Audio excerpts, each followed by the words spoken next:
Hey everybody, I hope you all had a good holiday season, whatever holiday you celebrate. Or even if you didn't, I hope you at least survived it with your mental health and your relationships intact. And if this time of year was tough for you, just know I am sending you all the good vibes as we start to head into a new year. It is a rainy, dreary day here, but it's also 53 degrees, so I had to sit outside for a bit. All right, here we are staring down the barrel of 2025. If you have looked at the calendar, you might have noticed that the year starts with a big old WTF. Is that a sign? Lord, I hope not, but I am choosing to be cautiously optimistic. Emphasis on cautiously. As we get closer to the new year, I have been thinking about what I want to accomplish in 2025. Now, let me preface this by saying I have never been a resolutions person. Resolutions feel rigid, like a promise you have to keep or else you've somehow failed. And once we slip up, we give up. That is too much pressure for me, so no thank you. I am not about setting myself up for failure. I do that enough already. Life is messy and things rarely go as planned, so why start the year that way? That said, goals, I can totally do that. I know they are probably the same thing to a lot of people, but in my mind, they are completely different. Goals seem more fluid to me. They're flexible and motivating and less pressure-packed. I can focus on progress, not perfection. I feel like I'm finally getting some of my shit together in life, and now I want to do hard things.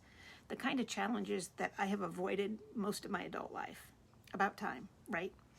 But it's setting the tone for everything I want to tackle. So let's dive into 5 things I want to accomplish in the new year. Welcome back to the channel. If we haven't met, I'm Rachel, and my goal here is pretty basic, helping you live your healthiest, happiest life in the simplest ways possible by sharing what I've learned and keep learning along the way.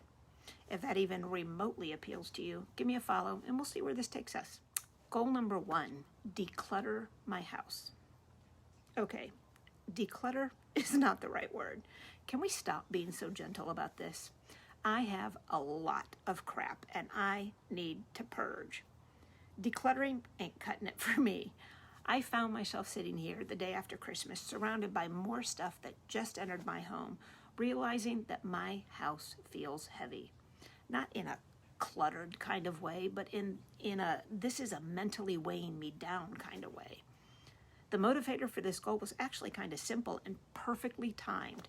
I opened up my YouTube as I was staring at my house, and one of you commented on the decluttering video that I did months ago that I've got this. Antonia, if you are watching this, thank you. It was the push that I needed. I can do this. It's going to be uncomfortable, but I can do it.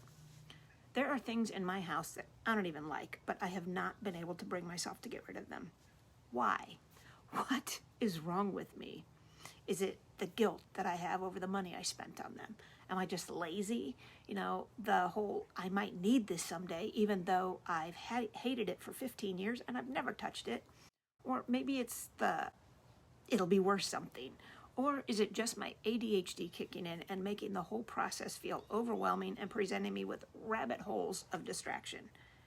I have tried the whole 10 minutes of decluttering a day, and while that has helped some, it has barely scratched the surface.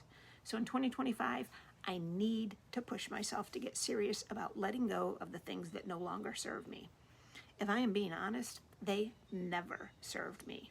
I know I will feel lighter and freer once I do, but for whatever reason, it is freaking hard. If you have tips for overcoming that mental block, please drop them in the comments because I am clearly and pathetically stuck. Goal number 2, slow down. Literally. Confession time, I have a lead foot. I always have. My dad taught me to drive and he had his own lead foot. I am the person who is perpetually in a rush, speeding from one place to the next, whether I'm driving or moving through life. Even when there is no need to hurry. I feel like I'm on a perpetual fast forward. I know it's dangerous. I know it's unnecessary and stupid, but still, I do it. Why am I like this? Well, part of it is that I procrastinate, so I am often running late because I always believe I have more time than I actually do, or I think it won't take me as long to get where I'm going, or honestly, I just don't want to go. But even when I am not late, I still catch myself driving like I am in a NASCAR race. It's not just driving, though. I rush through life. But this constant rushing means that I miss so much. Case in point, a few weeks ago, I was a passenger in my husband's truck. We drove past a place that I have probably driven by hundreds of times. And I casually said, "Oh, when did that go in?" My husband looked at me like I had grown a second head and said, "A few years ago." Years. How had I not noticed? Because I was not paying attention. I am always too focused on getting somewhere instead of just being where I was or slowing down and seeing what's around me. In 2025, I want to slow down, not just driving, but in life. I want to notice things, be more present, and stop rushing through the moments or the drives that make up my days, and stop treating every moment like a race to the next one. Goal number 3, hang out with and host gatherings of people I truly like. So I've said it before, people exhaust me. Even the people I adore can drain my energy. So more often than not, I just try to avoid people altogether. But I know that's not healthy. I really need to nurture the relationships I have with the people I actually enjoy being around. I mean, I am great at sending memes back and forth with friends and family so that they know I'm thinking of them. But that is not necessarily the best way to hold on to relationships. Go figure. For years, I have told myself I wanted to have friends over throughout the year, but I never do it. The thought always just totally overwhelms me for some reason and makes me want to curl up in a ball on the couch and binge watch Schitt's Creek. So while it sounds like a simple goal for the year, for me, it's a big one. To build stronger relationships with the people that I am lucky enough to have in my life. Life is short, and spending time with people who make me laugh, bring me joy, and actually get me is worth the effort. Goal number 4, strengthen my body and my bones. I have shared it before. I strength train a minimum of 3 times a week.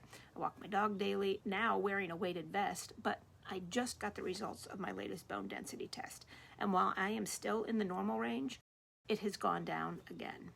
Between my letrozole, my hysterectomy, and just natural aging, I have to work hard to keep it there, and if possible, improve it. The good news is, no matter your age, it is possible to maintain or even increase bone density with the right activities. Focusing on strength training, balance work, and weight-bearing exercises even more than before, and concentrating on increasing my muscle mass is my goal for the new year. Strong muscles protect and cushion bones, and bones get stronger when they're used. Staying strong and independent, no matter how old I'm lucky enough to get, is important to me, especially since hormone replacement is not an option. In the next year, I'm putting in the work to protect my body for the long haul so I can live independently until the day I die. Goal number 5, protect my peace without becoming complacent. Mental health in these days feels like a full-time job. For me, nothing is more exhausting than the constant barrage of political division, negativity, and unsolicited opinions. It absolutely baffles me how politics manages to worm its way into every single conversation, even when no one asked for it. I usually walk away when those rants start, but honestly, I am walking away a lot. It has become less a boundary anymore and more of an escape plan at this point. And while I half joked on Christmas Eve that I needed another pandemic just to keep people away from me, I know, too soon, but you know what I mean. The truth is, this stuff drains me. I want to let go of the anger and the frustration I feel every time I hear the news or these conversations without turning into someone who has completely checked out. There is a fine line between protecting your peace and burying your head in the sand, and I need to find that balance. In 2025, my goal is to focus on what I can control. I will stay informed, but I will not doom scroll. I'll engage in meaningful conversations, but I will step back from the toxic ones. And I'll remind myself that while I cannot fix the world, I can be a kind, compassionate person in my corner of it. Not every battle is mine to fight, and not every opinion is mine to hear or even share. Walking away doesn't mean I don't care or that I'm being complacent. It means I care enough about my mental health to prioritize it.